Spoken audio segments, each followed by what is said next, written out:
دوستو، سندھ فکری اسکول میں ہم بہت سے موضوعات پہ گفتگو کرتے رہتے ہیں۔ وہ فلسفیانہ نوعیت کے بھی ہوتے ہیں، ادبی بھی ہوتے ہیں، فکری علمی بھی ہوتے ہیں اور سیاسی موضوعات بھی ہوتے ہیں۔ آج کی اس نشست میں سندھ کے ساتھ وابستہ ایک بہت حساس معاملے پر اور اس کے تاریخی تناظر کی روشنی میں کچھ گفتگو کروں گا، اور وہ ہے سندھ کی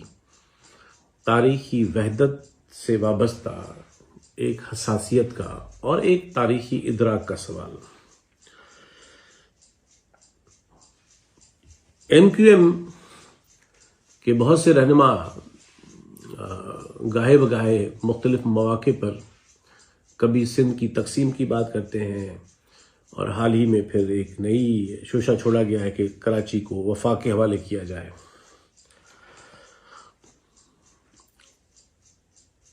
میں دو باتیں کر کے پھر اپنی بنیادی موضوع پہ آتا ہوں۔ سب سے پہلی بات تو یہ کہ اب یہ کون نہیں جانتا کہ ایم کیو ایم اپنے قیام سے لے کر بنیادی طور پر ایک فاشسٹ اور تنظیم رہی ہے، جس نے کراچی شہر کو 3 دہائیوں سے زیادہ عرصہ مکمل طور پہ یرغمال کیے رکھا۔ یہ بوریوں میں بند لاشیں اور پورے شہر سے بھتہ خوری اور غنڈہ ٹیکس اور مطلب کیا کچھ نہیں کیا گیا، وہ سب ریکارڈ پہ ہے۔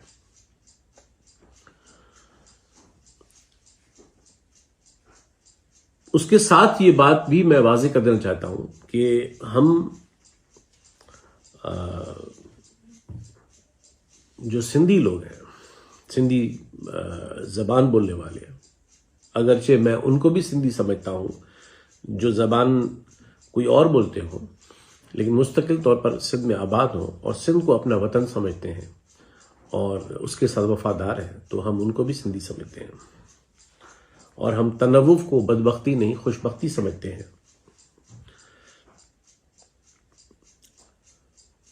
اردو بولنے والے عوام ہمارے اب اس دھرتی کے لوگ ہیں، اور جو جنریشن ہجرت کر کے آئی تھی، اب یہ الگ تاریخی بحث ہے کہ ہجرت ظاہر ہے کہ جائز نہیں تھی اور پارٹیشن پلان کا حصہ بھی نہیں تھی، وہ تاریخ کا ایک جبر تھا جو، لیکن اب ظاہر ہے وہ تاریخ ہے، اب وہ صورتحال ہم واپس نہیں جا سکتے، تو اس لیے ہجرت ہو چکی اور لوگ آ چکے، اور اب ان کی تیسری جنریشن ہے یہاں پر، اور جو لوگ وہاں سے ہجرت کر کے آئے ان کا بھی بڑا حصہ اب اس زمین میں ہی سکونت پذیر ہے، دھرتی میں دفن ہو چکے ہیں، اور ان کی قبریں اس سرزمین پہ ہیں، اور ان کی اولاد کی 2 جنریشنز یہاں پیدا ہوئی ہیں۔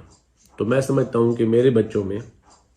اور ہمارے اردو بولنے والے بھائیوں اور بہنوں کے بچوں میں کوئی نہ فرق ہے، نہ ہونا چاہیے، نہ حقوق کے معاملے میں اور نہ کسی بھی اعتبار سے۔ ہم تنوع کو ایک انسانی سماج کی خوبصورتی سمجھتے ہیں، اور ہم ان تمام لوگوں کو، جیسے میں نے کہا کہ زبان یا نسل یا مذہب کے تنوع کے ساتھ ساتھ جن لوگوں میں اس سندھ کے لیے ایک اپنے وطن کا تصور ہے اور ایک وسیب کا تصور ہے اور ایک دھرتی کا تصور ہے، اور مجموعی طور پر وہ اس کو اون کرتے ہیں، تو یہ ان کا بھی وطن ہے بالکل۔ تو اس لیے میں اردو بولنے والی آبادی میں اور ایم کیو ایم میں فرق کرتا ہوں ہمیشہ۔ وہ دہشت گرد تنظیم رہی ہے، فاشسٹ تنظیم رہی ہے، ہمیشہ آمروں اور اسٹیبلشمنٹ کے ہاتھوں میں کھیلتی رہی ہے، اور ہمارے اردو بولنے والے عوام ویسے ہی سندھ کے عوام ہیں جیسے سندھی بولنے والے عوام ہیں، اور اس میں کوئی فرق نہیں ہے۔ دوسری بات یہ کہ جب کبھی کوئی کراچی میں واقعہ ہوتا ہے تو اس قسم کی قوتیں یا تنظیمیں فوراً یہ بیانیہ پیدا کرتی ہیں کہ کراچی کو سندھ سے جدا کریں۔ تو دوسری وضاحت یا ایک نقطہ نظر میں یہ پیش کرنا چاہ رہا ہوں کہ حکومت سندھ میں پیپلز پارٹی کی ہو، اس سے پہلے مشرف کے دور میں ایم کیو ایم بڑا عرصہ حکومت کی سیاہ و سفید کی مالک رہی، فنکشنل لیگ اس سندھ میں حکومت کرتی رہی ہے، کاف لیگ کرتی رہی ہے، نون لیگ کرتی رہی ہے، میں یہ سمجھتا ہوں اور ہم جیسے بہت سے لوگ سمجھتے ہیں کہ پاکستان کا ریاستی نظام نہ جمہوری ہے، نہ وفاقی ہے، نہ عوام دوست ہے. اس لیے اس نظام میں جتنی بھی حکومتیں آتی ہیں سندھ سمیت تمام صوبوں میں، وہ حقیقی معنوں میں عوام دوست نہ ہیں اور نہ ہو سکتی ہیں. یہ حکمران طبقات کی، جماعتوں کی آپس میں گٹھ جوڑ ہے جس سے حکومتیں آتی ہیں. اس لیے کسی کو پیپلز پارٹی کی حکومت پر جتنی بھی تنقید کرنی ہو وہ بجائے کرنی چاہیے. اس سے پہلے کی حکومتوں پہ بھی ہونی چاہیے تھی اور ہوتی رہی. میں نے خود ان پچھلے 16-17 سالوں میں پاکستان پیپلز پارٹی کی حکومت پر مسلسل لکھا ہے، اور میری تو ان مضامین کے مجموعے پر 2013 میں کتاب شائع ہو چکی. تو اس لیے پیپلز پارٹی جیسے ہم NQM اور اپنے اردو بولنے والی آبادی میں فرق کرتے ہیں، ان کو ایک نہیں سمجھتے، اسی طرح ہم پاکستان پیپلز پارٹی کو اور سندھ کی وحدت کو اور سندھ کے عوام کو دو مختلف چیزیں سمجھتے ہیں. تو اس لیے جس بھی جماعت کو، چاہے جماعت اسلامی ہو، MQM ہو، کوئی بھی جماعت ہو، PTI ہو، آپ کو حق پہنچتا ہے کہ آپ حکومت پر تنقید کریں، کھل کر تنقید کریں، لیکن اس آڑ میں آپ سندھ کی وحدت پر سوال اٹھائیں گے اور سندھ کی وطنی وحدت پر سوال اٹھائیں گے اور سندھ کو تقسیم کرنے کی بات کریں گے اور کراچی کو وفاق کے حوالے کرنے کی بات کریں گے، تو پھر نہ صرف یہ بات ناجائز ہوگی لیکن اس کی قبولیت کا امکان ممکن نہیں ہے. اب ذرا یہ جو سندھ کا معاملہ ہے، اور دیکھیں کہ صورتحال ایسی پیدا کر دی گئی ہے کہ ہمارے ایک بہت نوجوان معتبر پوڈ کاسٹ کرتے ہیں اور فل برائٹ اسکالر ہیں، شہزاد گیاس، اور انہوں نے جب ان معاملات پہ اپنی پوڈ کاسٹ میں اپنے اس پلیٹ فارم سے مسلسل گفتگو کی اور ایک جوابی بیانیہ پیش کیا جو کہ ہرگز جو ہے وہ کسی بھی تعصب پر مبنی نہ تھا، نہ ہے، وہ اس قسم کے آدمی ہے نہیں، وہ تو خود اردو بولتے ہیں. تو ان کے خلاف بھی ایک بڑی مہم چلائی گئی اور جیسے ان کا امیج بگاڑنے کی کوشش کی گئی کہ وہ شاید جو ہے وہ صرف سندھیوں کی بات کرتے ہیں. دیکھیں وہ وہی بات کر رہے ہیں جس کے تفصیل میں اب اپنی گفتگو میں کر رہا ہوں، اور اس بات کو سمجھنے کی ضرورت ہے. اس کو نسلی لسانی رنگ دینے کی کوئی ضرورت نہیں ہے. میں تو خود اردو زبان میں لکھتا ہوں، اردو ادب میرا بنیادی مضمون رہا ہے، اردو کلاسیکل ادب پر میں نے بہت لکھا ہے، پڑھا ہے، پڑھایا ہے، اور تو اس لیے زبان سے یا کسی کمیونٹی سے تعصب اگر کوئی کرے گا تو بد نصیب ہوگا، وہ بیمار ذہن ہوگا. سندھ کا معاملہ دیکھیں یوں ہے کہ سندھ آج کے پاکستان میں پنجاب جو ہے اس کی صورتحال یہ ہے کہ وہ 1818 میں جب رنجیت سنگھ نے جو ہے وہ سرائکی علاقوں کو بھی، وسیب کے علاقوں کو اپنی تحویل میں لیا تو ایک سلسلہ بنا، اور 1849 میں جب انگریزوں نے پورے پنجاب کو ایک حیثیت دے دی ایک علاقے کی، تو جس کو آج ہم صدرن پنجاب لوگ کہتے ہیں، ہم اس کو سرائکی وسیب کہتے ہیں، اور سرائکی اپنے جو وسیب کے لوگ اس کو سرائکستان کہتے ہیں. تو وہ ضم کر دیے گئے علاقے پنجاب میں. تو اس لیے آج کا پنجاب ظاہر تاریخی اکائی یا وحدت نہیں ہے، وہ برٹش دور کی ایک اسکیم تھی جو اب تک چلی آ رہی ہے. اب اس کے بارے میں ظاہر ایک مہذب جمہوری انداز سے مکالمہ ہو سکتا ہے، گفتگو ہو سکتی ہے، اور یہی صورتحال خیبر پختونخوا کی ہے. اور میں پہلے خان غفار خان پر اپنی گفتگو میں بات کر چکا کہ 1946 میں جب بنو ڈکلیریشن پیش کیا خان غفار خان نے، تو انہوں نے تجویز پیش کی تھی کہ تمام پختون علاقے ملا کر ایک پختونستان کے نام پر جدا ریاست دی جائے ان کو، لیکن وہ نہیں ہو سکا. بلوچستان جو آج کا بلوچستان ہے وہ بھی ظاہر ہے کہ تاریخی طور پر پختون اور بلوچ علاقوں کو ملا کر برٹش ٹائم میں ایک خاص اسکیم کے تحت ان کو بنایا گیا. اس لیے دیگر تمام صوبوں کی صورتحال اور طرح کی ہے. اسی طرح خیبر پختونخوا کا صوبہ ہے اور اس کے بارے میں بھی مقامی تنوع بھی ہے اور بہت سارے معاملات ہیں. آپ جانتے ہیں کہ رنجیت سنگھ کے زمانے میں تو بالا کوٹ تک اور یہ تمام علاقے ضم کر دیے گئے تھے پنجاب میں. تو ان تمام تاریخی حادثات اور معاملات پر گفتگو ہو سکتی ہے.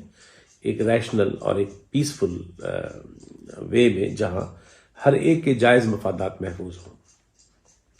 صوبہ سندھ کی صورتحال اور ہے، میں اس کے بارے میں بتاؤں گا۔ دیکھیں، سندھ ہزاروں سالوں سے ایک ریاست رہی ہے،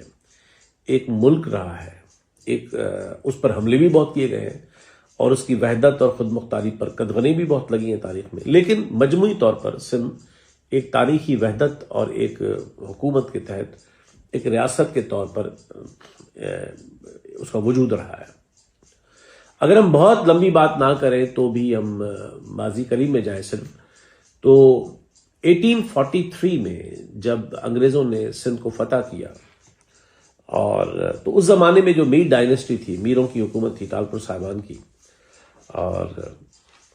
تو سندھ کے اندر ایک طرح سے 3 ڈویژنز تھیں، حیدرآباد، میرپور خاص اور خیرپور،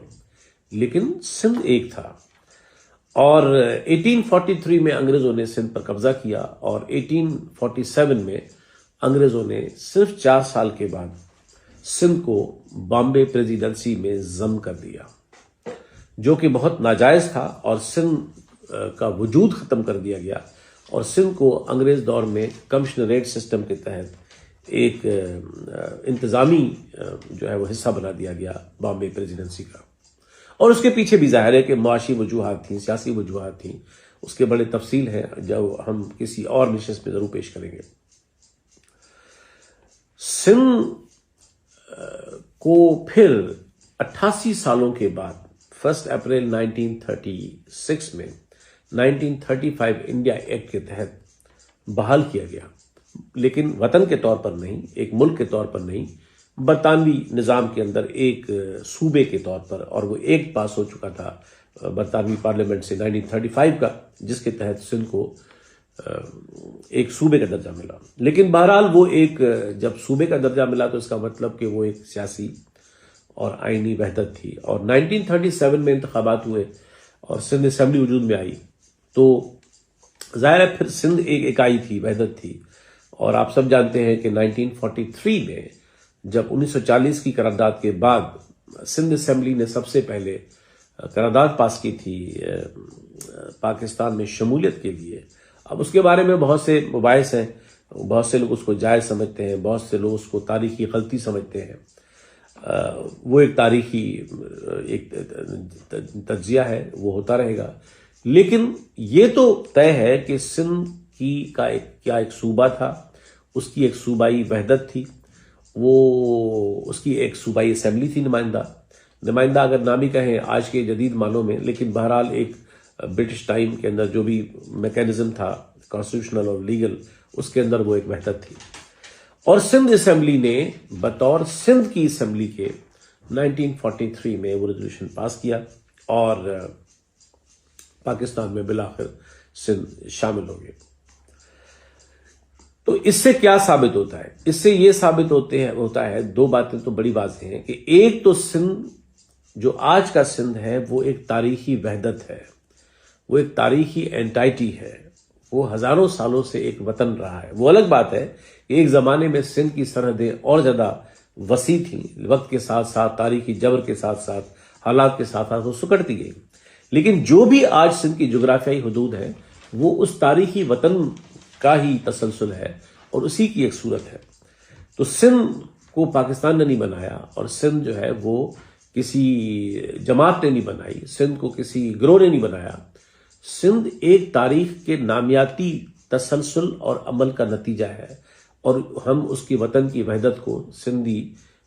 جو ہے وہ اپنے وجود کا ایک لازمی حصہ سمجھتے ہیں۔ وہ الگ بات ہے کہ سندھ میں ہزاروں سالوں سے، صدیوں سے ذیلی تنوع بھی رہا ہے، زبانیں آ رہی ہیں، تو اس لیے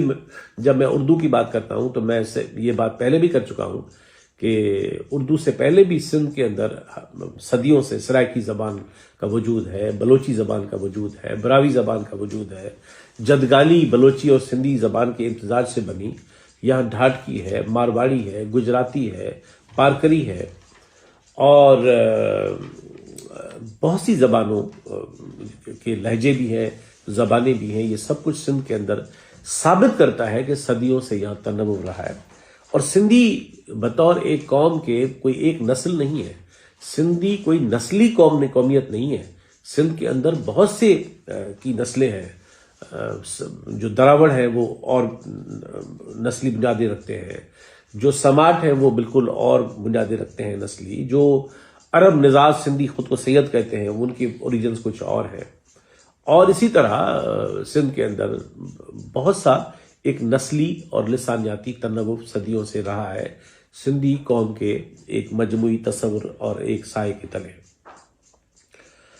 اب پاکستان کے ساتھ جو دوسری بات میں کرنا چاہ رہا ہوں، تو ایک تو یہ بات طے ہوئی کہ سندھ ایک تاریخی وحدت ہے اور وہ وحدت ہمیشہ رہنی چاہیے، اور رہنی کیا چاہیے، سندھیوں 5-6 کروڑ سندھیوں کا اگر کوئی سب سے حساس معاملہ ہے تو وہ یہی ہے کہ وہ کبھی بھی اپنے اس تاریخی وطن کو کسی بھی بنیاد پر تقسیم ہونے نہیں دیں گے۔ یہ حق نہ پاکستان کو پہنچتا ہے، نہ یہ کسی گروہ کو حق پہنچتا ہے، یہ کسی کی مجال نہیں ہے، کسی بھی نام پر، مذہب کے نام پر ہو اور کسی بھی نام پر ہو،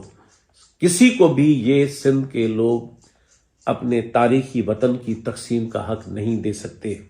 یہ بات واضح ہونی چاہیے، نہ پاکستان کی پارلیمنٹ کو، نہ پاکستان کے دستور کو، نہ پاکستان کی ریاست کو،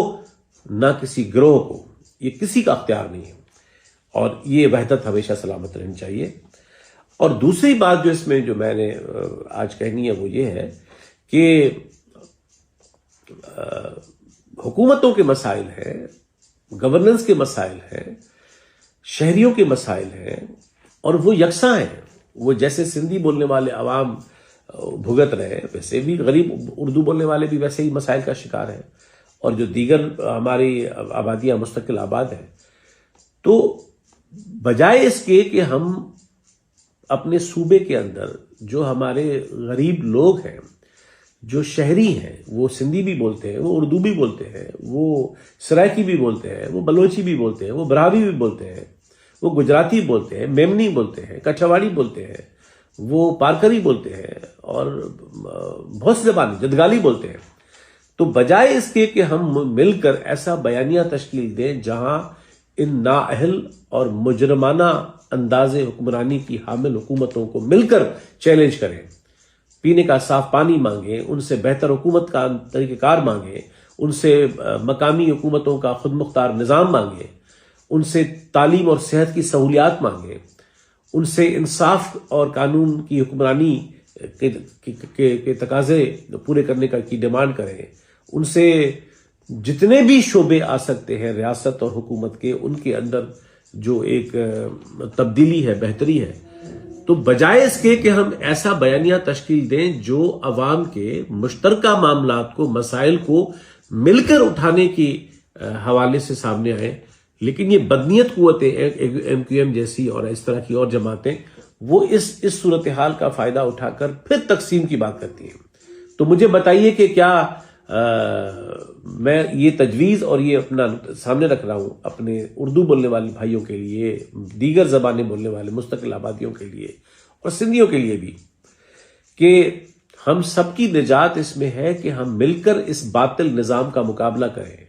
اس باطل نظام کی مجرمانہ نااہل حکومتوں کو پابند کریں، ان کی مزاحمت کریں، اور شہریوں کے حقوق سب کے لیے مانگیں۔ یہاں پینے کا پانی سب کو ملنا چاہیے، یہ نکاسی آپ سب گلیوں میں ہونی چاہیے، تعلیم اور صحت کی سہولیات ہر جگہ ہونی چاہیے، اور انصاف کے تقاضے ہر جگہ پورے ہونے چاہیے۔ تو یہ تفریق پر مبنی جو پورا نظام ہے، تو میں سمجھتا ہوں کہ یہ نہ لسانی ہے، نہ یہ نسلی ہے۔ پورے سندھ کے اندر جائیں تو جیسے کراچی کے 7 اضلاع میں مسائل ہی مسائل ہیں، اس سے 100 گنا بڑھ کر مسائل باقی ضلع اضلاع میں ہیں۔ تو اس لیے ہم ترقی پسند وطن دوست لوگ یہ ہمیشہ سمجھتے ہیں، اور ہم اس میں اعتبار کرتے ہیں کہ عوام کے مشترکہ مسائل کے لیے مشترکہ بیانیے تشکیل دیے جائیں، تاکہ ان کی درست سمت میں کوئی آواز اٹھے، کوئی مزاحمت ہو۔ اور یہ جو عوام کو تقسیم کرنے کے بیانیے ہیں اور ایک بدنیتی کے بیانیے ہیں، تو کیا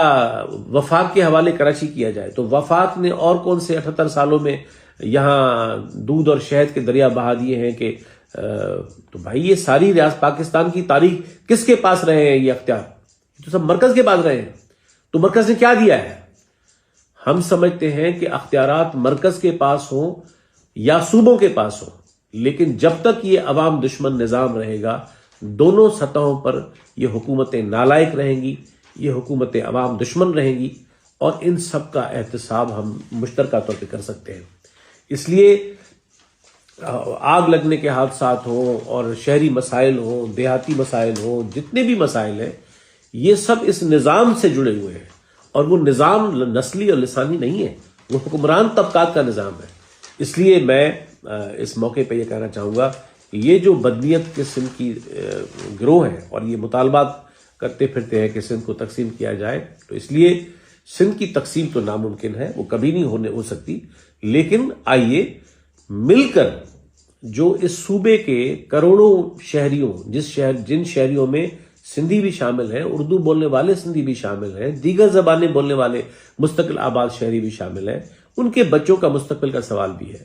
تو آئیے ہم مل کر اس نظام کے اندر کام کرنے والی ان نااہل حکومتوں کا احتساب مل کر کریں،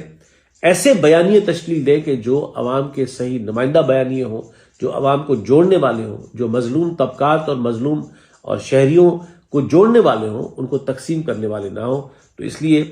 میں یہ سمجھتا ہوں یہ ان کو بھی پتہ ہے، یہ ایم کیو ایم کو اور فاروق ستار کو اور مصطفیٰ کمال جیسے پدوں کو پتہ ہے ان کی کیا حیثیت اور اوقات ہے۔ ان کو یہ اسٹیبلشمنٹ جتواتی ہے الیکشنز۔ کون نہیں جانتا کہ پچھلے الیکشنز میں یہ ساری سیٹیں جو ہیں ایم کیو ایم کس نے دلوائی، اور باقی پورے ملک بھر میں جو انتخابات ہوئے۔ کیا پدی کیا پدے کا شوربہ، یہ دو کوڑی کے لوگ ہیں، اور جن کی نہ زمین پر کوئی اپنی جڑیں ہیں نہ کوئی اور حیثیت ہے، یہ اسٹیبلشمنٹ کے ہتھ کنڈوں کے طور پر جو ہے وہ کام کرتے ہیں، اور وہ اٹھ کر مطالبہ کر دیتے ہیں کہ سندھ کو تقسیم کیا جائے یا کراچی کو وفاق کے حوالے کیا جائے۔ سندھ ہی رہے گا، آئیے اس سندھ میں مستقل آباد شہریوں کے مشترکہ مسائل کے لیے مل کر آواز اٹھائیں۔ یہی میں سمجھتا ہوں درست سمت بھی ہے، درست بیانیہ بھی ہے اور طریقہ کار بھی ہے، اور آئیے مل کر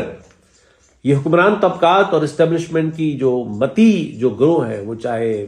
اس ملک کے جاگیردار ہوں، سرمایہ دار ہوں، پاکستان پیپلز پارٹی ہو، یہ تمام گروہ ہوں، یہ ایم کیو ایم جیسے فاشسٹ گروہ، ان سب کا احتساب مل کر کریں، اور اس بات کو یقینی بنائیں کہ اس ملک کے کروڑوں لوگوں کو، شہریوں کو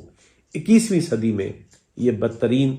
انداز حکمرانی اور یہ باطل نظام نہیں چاہیے، اور یہ تبھی ممکن ہوگا جب ہم عوام کو تقسیم کرنے کی بجائے ایک مشترکہ نمائندہ